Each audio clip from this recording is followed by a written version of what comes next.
Mtazamaji wa Mbayu TV, mchambuzi wa masuala ya kijamii na kisiasa Godlisten Malisa ameibuka na kutoa maoni yake kuhusu uamuzi wa serikali ya Tanzania kununua umeme kutoka Ethiopia kwa ajili ya mikoa ya kaskazini mwa Tanzania. Malisa amesema kuwa jambo hili alijiakuwa geni kwa Tanzania imekuwa ikinunua umeme kutoka nchi jirani kwa muda mrefu ili kukabiliana na changamoto za upatikanaji wa umeme katika baadhi ya maeneo. Kwa mfano, mkoa wa Rukwa unapata umeme kutoka Zambia, mkoa wa Kagera unapata umeme kutoka Uganda, na wilaya ya Mkinga mkoani Tanga inanunua umeme kutoka Kenya. Malisa ametoa mifano ya vyanzo vya umeme wa maji nchini, akisema kuwa Tanzania ina uwezo wa kuzalisha jumla ya megawati 2735 huku mahitaji ya umeme yakikadiriwa kuwa 2200 megawatts. Hii inamaanisha kwamba Tanzania ina ziada ya umeme wa takriban megawatts 500 ambayo inaweza kuuza nje. Hata hivyo, amesema kuwa usafirishaji wa umeme umbali mrefu husababisha upotevu wa umeme njiani, hivyo kusafirisha umeme kutoka eneo moja hadi lingine lina gharama kubwa. Malisa ameendelea kueleza kuwa kwa sasa Tanzania haitahusika na usafirishaji wa umeme kutoka Ethiopia, bali itaupokea umeme huo kutoka Namanga, ambapo umbali wa kusafirisha umeme hadi Arusha utakuwa mfupi, hivyo kupunguza upotevu wa umeme. Ameongeza kuwa usafirishaji wa umeme kutoka bwawa la Nyerere hadi Arusha unahusisha upotevu mkubwa kutokana na umbali mrefu, jambo ambalo litaondolewa na mfumo wa kupokea umeme kutoka Ethiopia. Pia Malisa amesema kuwa ili usafirishaji wa umeme kutoka vyanzo vya ndani kama bwawa la Nyerere na Mtera uwe wa ufanisi zaidi, itahitajika kujengwa vituo vya kupozea umeme njiani, jambo ambalo linachukua muda na gharama kubwa. Na mnukuu akisema kuwa kwa mfano kituo cha Lemuguru kilichopo Arusha kimechukua miaka 5 kukamilika na gharama ya bilioni 20. Hii inamaanisha kuwa kununua umeme kutoka Ethiopia ni hatua ya haraka na yenye gharama nafuu kuliko kujenga miundombinu ya usafirishaji wa umeme, ameweza kusema Malisa. Aidha, Malisa amesisitiza kuwa Tanzania tayari imesaini makubaliano na Zambia na Rwanda kuziuzia umeme wa ziada.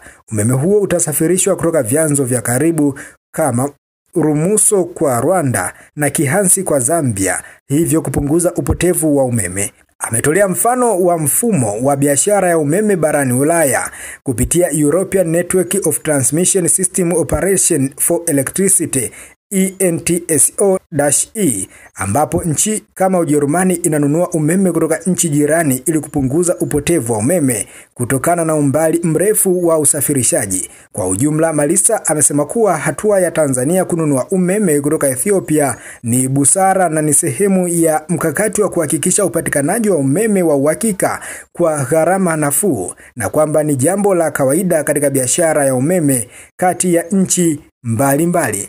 Bwana, hili linajiri baada ya siku ya hapo jana serikali ya Jamhuri ya Muungano wa Tanzania kutangaza kuwa wanakwenda kununua umeme kutoka nchi ya Ethiopia kwa ajili ya matumizi ya mikoa ya Arusha na mikoa mingine ya pale kaskazini, ambapo ikaibua maswali ya watu wengi kwamba tulisema kuwa tuna umeme wa kutosha nchini, umeme ambao tuna uwezo wa kuuza hadi nje. Kwa nini leo hii tuje tuseme kwamba tunahitaji kununua umeme kutoka nje kwa ajili ya kuleta ndani? Haya ni majibu ambayo yameweza kutolewa kitaalamu kwa ajili ya sisi wengi ambao tunaweza tukasema tulikuwa tujaelewa haya mambo yanavyokwenda. Kwanza, tunaweza kuokoa umeme mwingi ambao pengine kwenye kusafirisha katika hizo kilomita zaidi ya 600 kutokea Rufiji mpaka kufikia mikoa ya kaskazini pengine ungeweza kupotea njiani, lakini pia ni gharama kubwa tunaweza kuiokoa kwa ajili ya kuanza kutengeneza miundombinu mbalimbali ya kusafirisha umeme, kwa sababu ili uweze kuwa na umeme wa uhakika lazima upitie stage kama 3. Stage ya kwanza lazima uhakikishe kwamba unaandaa mazingira ya kupatikana vyanzo vya kutengeneza umeme, lakini stage ya pili lazima uhakikishe kwamba unafua umeme huo, lakini stage ya 3 ni kuhakikisha kwamba unausambaza umeme. Sisi tumefanikisha stage 2 katika lile bwawa la Mwalimu Julius Kambarage Nyerere. Tumehakikisha kwamba tuna chanzo cha kutengeneza umeme huo, tumehakikisha kwamba tunaweza kufua umeme huo, lakini tumebakisha stage 1 ambayo ni kuhakikisha kwamba tunausambaza umeme huo na uweze kupatikana kwa wananchi wote, jambo ambalo linahitaji gharama na muda. Hivyo ili kusudi kuhakikisha kwamba mikoa ya kaskazini na yenyewe inaweza kuwa na hali ya mikoa mingine, ambapo Tanzania hivi sasa maeneo mengi swala la kukatika umeme limeweza kuwa ni story ya muda mrefu. Kwa maana hiyo maeneo mengi yameweza kusahau masuala ya umeme wa mgao. Kwa hiyo ni lazima tuweze kukubali kuchukua muda na hizi jitihada ambazo zinafanywa na serikali ya Jamhuri ya Muungano wa Tanzania chini ya Rais Daktari Samia Suluhu Hassan za kuhakikisha kwamba wanawatafutia mbadala watu wanaopatikana mikoa ya kaskazini, sehemu gani ambayo wanaweza kaupata umeme. Ni jitihada nzuri ambazo zina malengo makubwa, kwa sababu matumizi ya umeme katika dunia sasa huwezi ukasema kwamba yanaepukika. Ni matumizi ambayo ni ya lazima. Moja ya mahitaji ya msingi ya binadamu unaweza ukaingiza kuwa na umeme upo, kwa sababu kila kitu hivi sasa kitategemea umeme. Ukizungumzia sayansi na teknolojia utarudi pale pale kwenye umeme, na ukizungumzia vitu vingine vyote, maendeleo ya viwanda, tulikuwa tuna ajenda hiyo. Ukihitaji maendeleo ya kilimo utahitaji umeme. Maendeleo ya miundombinu mbalimbali ya barabara na usafirishaji utahitaji umeme. Tunaelekea kuwa na matumizi ya magari ya umeme. Utahitaji umeme uweze kufanya vitu kama hivyo. Kwa hiyo matumizi ya umeme na wa uhakika ni kitu ambacho serikali inapaswa kuhakikisha kwamba wananchi wake wanakipata na kinakuwa ni kwa gharama nafuu. Ndizo jitihada ambazo tunaziona. Swala letu la kusema kwamba umeme ambao tumeweza kuuzalisha tutauza nje ni swala ambalo lazima tuhakikishe linatekelezeka, na ni swala ambalo sio kwamba ni masihara. Kitu ambacho naweza nikakisema hapa ni kwamba serikali labda wakati inajengwa bwawa la Mwalimu Julius Nyerere hawakuweza kulisema hili mapema, kwamba kuzalisha umeme na kusambaza umeme ni vitu viwili tofauti.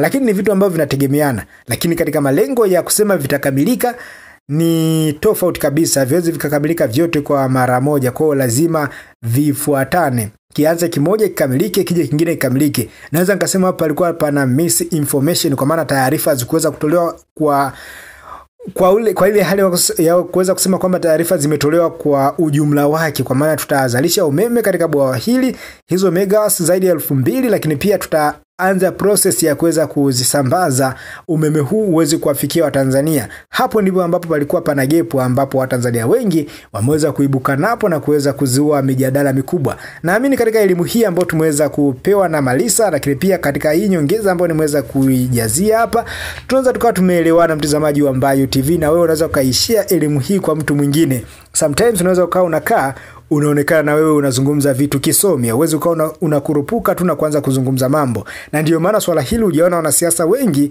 ambao tumezoea ni wanasiasa, nasema siasa za kimageuzi ama wanasiasa wa upinzani, wamekuwa wakipinga sana mambo. Hatujaona hata wakikaa wakiandika katika mitandao ya kijamii, kwa sababu ni jambo ambalo lipo kisomi kabisa.